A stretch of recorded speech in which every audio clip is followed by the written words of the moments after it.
Hi guys, Random here. My good friend Anders-Zilch, say hi. Hi everybody. And we're just gonna chew the fat over some games and some gameplay and some tactics and stuff. Okay, do you want to kick us off, Anders, with your thoughts on Black Ops?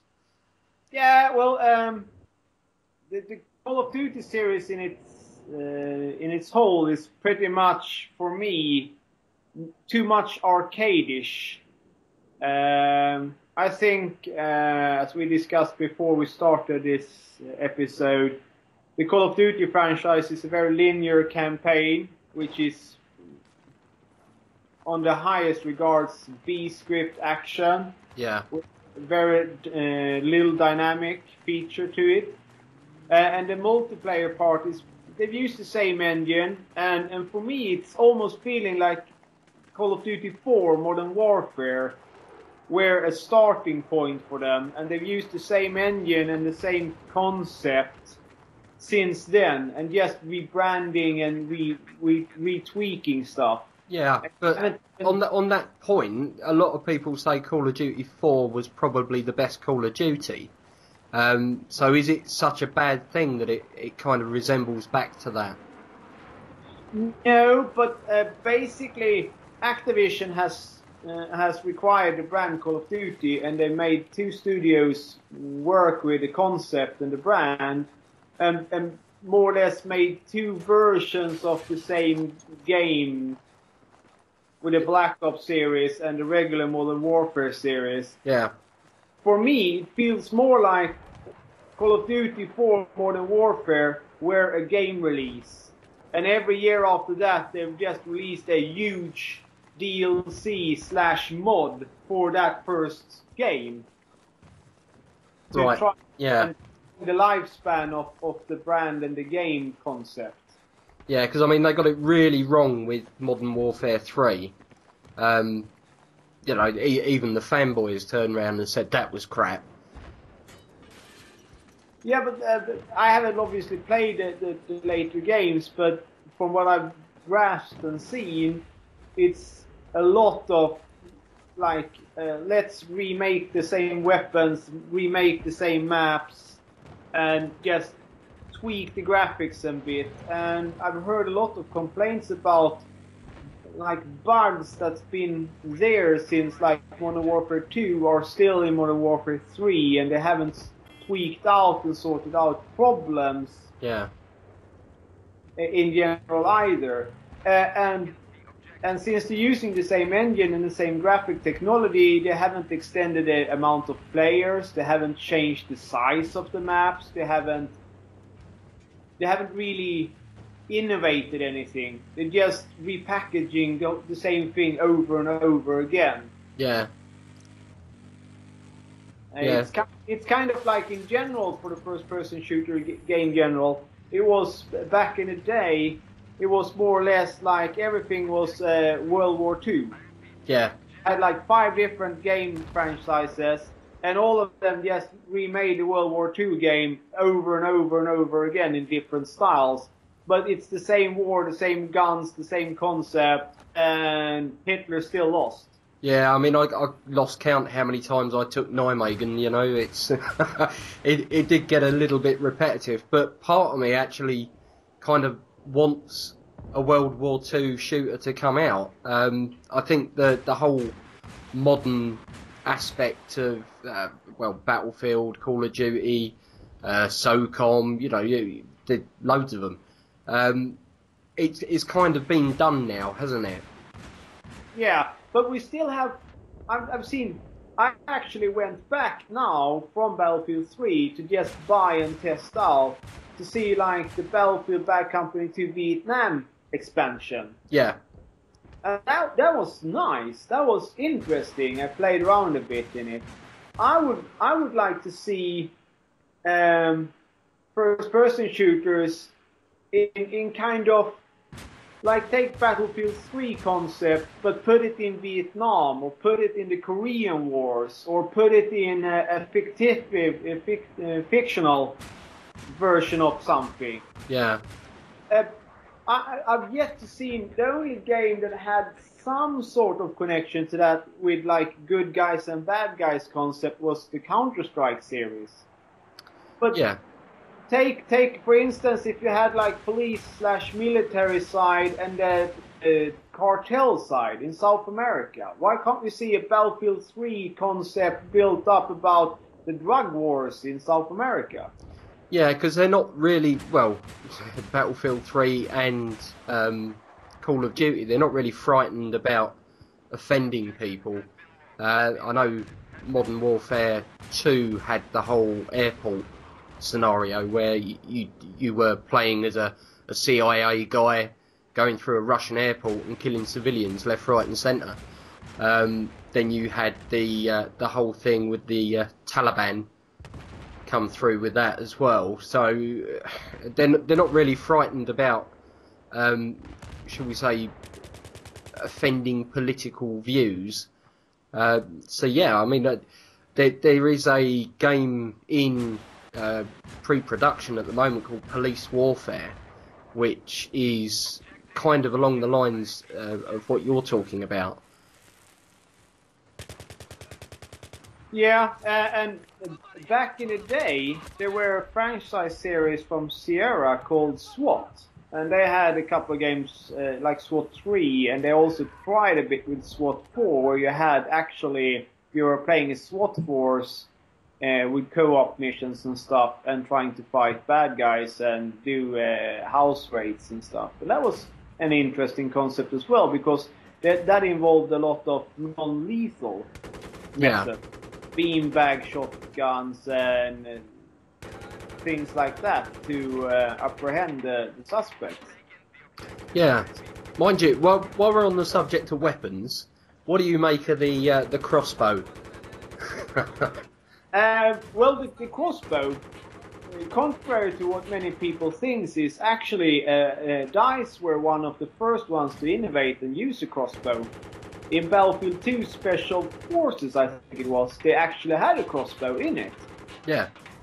And there is a real-life crossbow called TAC-15 and TAC-10, which is basically an upper receiver set for the M4, M16 platform, where you take a regular weapon, you split it up, it's locked with 2 sprints, and you just interchange the top section, and you will have a crossbow. Mainly for using for stealth incursions, but also for using like repelling hooks shooting and stuff like that. So I'm really looking forward to the crossbow and seeing how it's implemented. And it's interesting to see that it's going to become a gadget and not a weapon. Yeah. Because that's going to be like a complementary thing. One thing that I lack in Battlefield 3 right now, and I would love to see come more from Aftermath and even maybe get introduced even more in Endgame, is the fact that you have these 2 gadget slots, but you're very limited in what you can have in the gadget slots. Yeah. Like Beacon guy, he only has the spawn beacon as a gadget 2 slot option. It would have been very interesting in changing the dynamic of the gameplay in total if you could kind of select anything of the gadgets in any of the slots. So you would be able to like go with repair tool and mines instead of have to choose. Yeah. And that would affect the gameplay in total, because then you could be like, okay, I can drop out mines and I can repair a tank, so I would be good at that duty, so to speak, in the game. Now you're kind of locked up in different positions, and like the recon guy is quite weak in that way that you can't go SOFLAM and tugs or SOFLAM and MAV or something, so you can be like, okay, I can spot people and I can mark them. Now you have to choose. Yeah.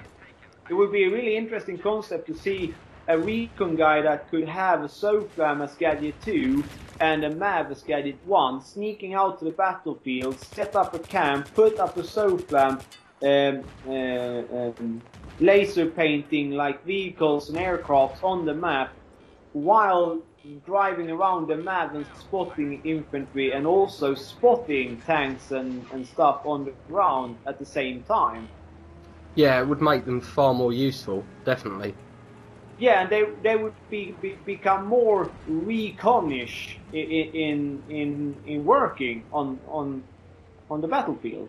Instead of now, you're kind of locked. Like, okay, you have a spawn beacon, which is a very nice feature, not very realistic in real life, but it's a game, and I think we shouldn't make it too realistic either, because it still should be a fun, relaxing thing. If we would like to have it 100% realistic, join the army, and you will definitely have it realistic just for a day without firing a shot.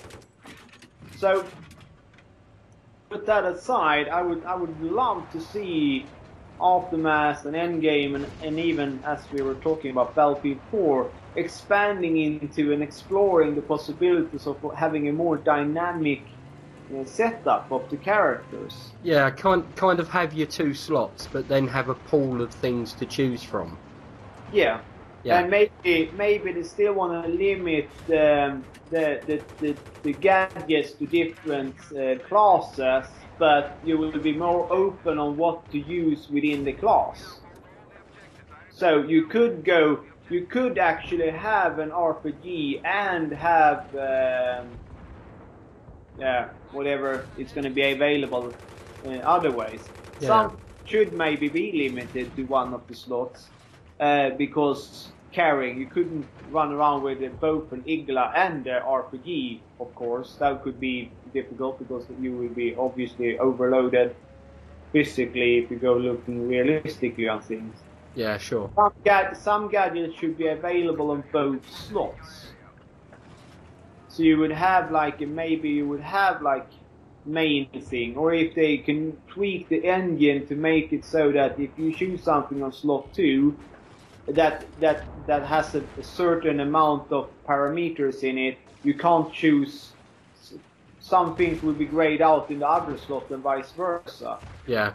Both slots will be open for a bunch of gadgets, but you can only have some of them in combination with each other. Yeah. So like a good combination, a repair tool and a mine would be logic to be able to carry at the same time, but yet now you can't. A Soflam and a Mav would be logic to carry around, because the Soflam is actually physically smaller than the spawn beacon, according to the game graphics. So, yeah. Mind you, I know you've been playing Medal of Honor, haven't you? You've started up Band of Monkeys on there. How have you found it? Well, at first I was really let down and disappointed and things like that. But a lot of people that were hyped, and I know some of the Band of Monkey guys were like, oh, it's really great and so on, first trying it, and then they turned to being like, no, it's not that good. In my case, it's more the opposite.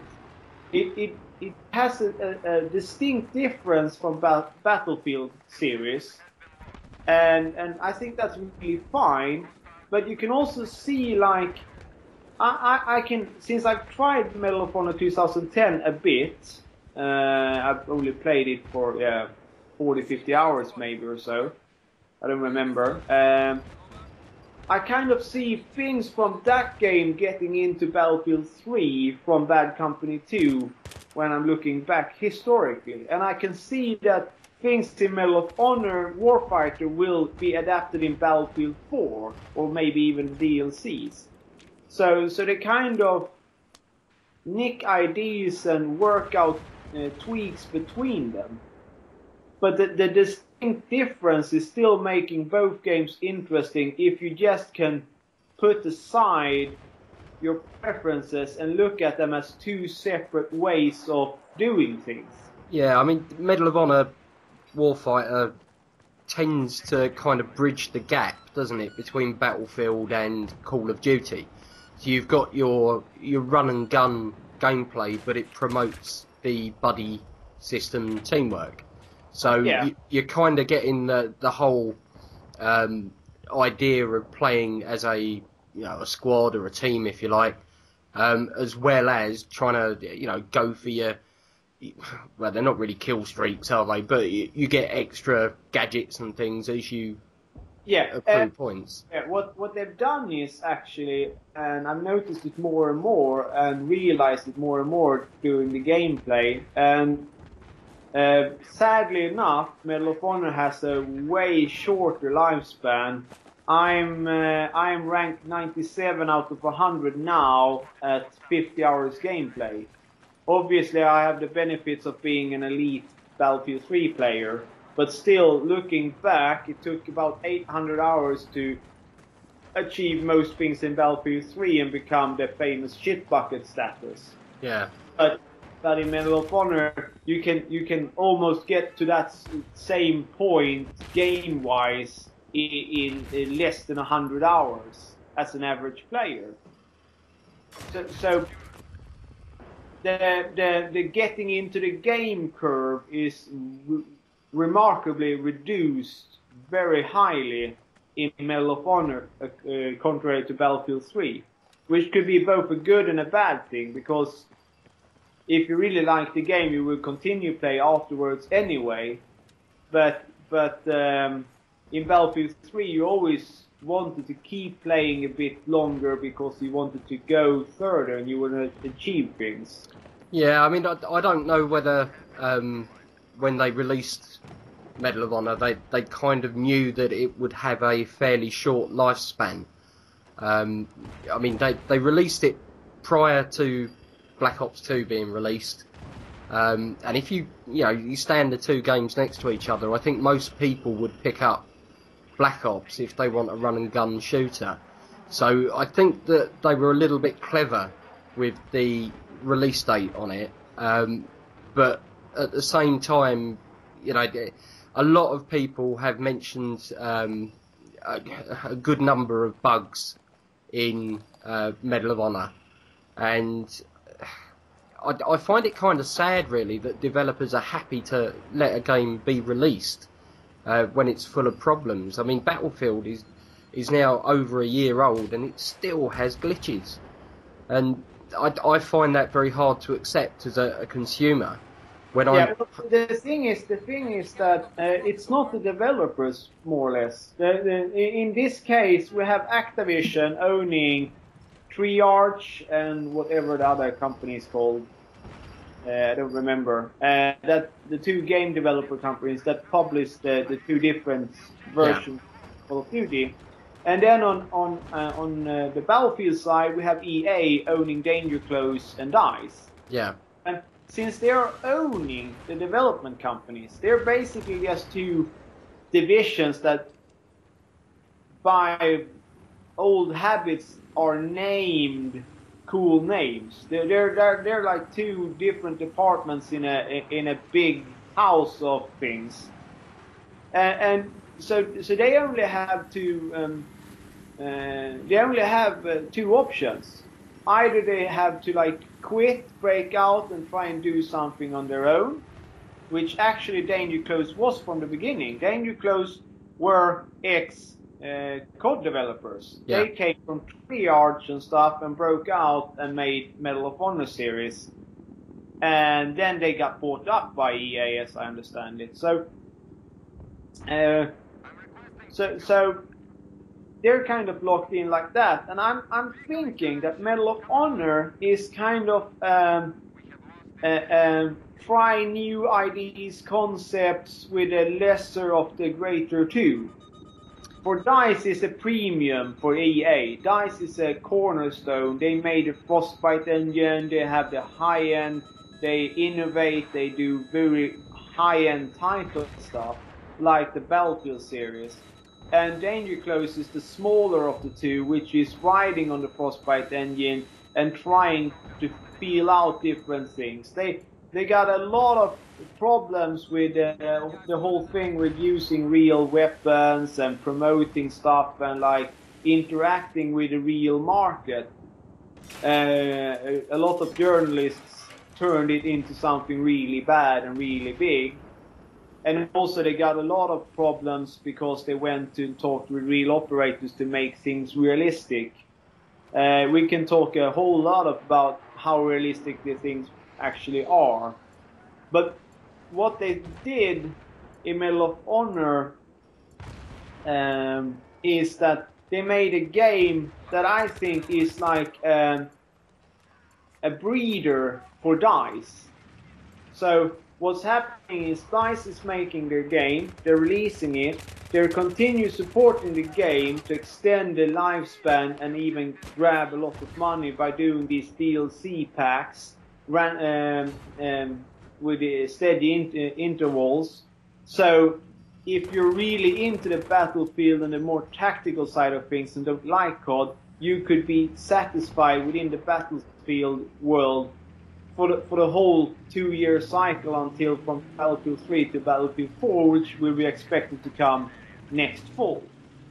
Medal of Honor were like, okay, we put together this game, it's going to be great, cool, realistic. We maybe get a bunch of Battlefield players to play it as a side entertainment, to not get too bored. And as I've noticed and seen, and I even heard in like the looting videos, is that there is one DLC pack coming in December and nothing else is said. So basically they're releasing the game before Black Ops 2. They then write out everything and they release a map pack before Christmas to hype in the game a second time for the Christmas sales. Yeah. And probably the game will fade away during the spring, and by that time we have Endgame coming out, and after Endgame somewhere during the summer, fall next year, Battlefield 4 will show up first in beta and then as a real release. So the Medal of Honor more or less like a spring break from the Battlefield community. Yeah, do you wonder how many people bought Medal of Honor for the Battlefield 4 beta access? That's one of the things as well. I think they threw in the Battlefield 4 thing to keep the Battlefield people from wandering off to the Call of Duty community. So Battlefield is a more objective playing, tactical playing, and Medal of Honor is more arcade-ish, fast-paced shooting. And to keep the Battlefield community within their own publishing house and developer community, they threw in the Battlefield 4 key in there just to get the sales steady and to hold the fans within their own sales region or whatever you want to define it as. Yeah. Yeah.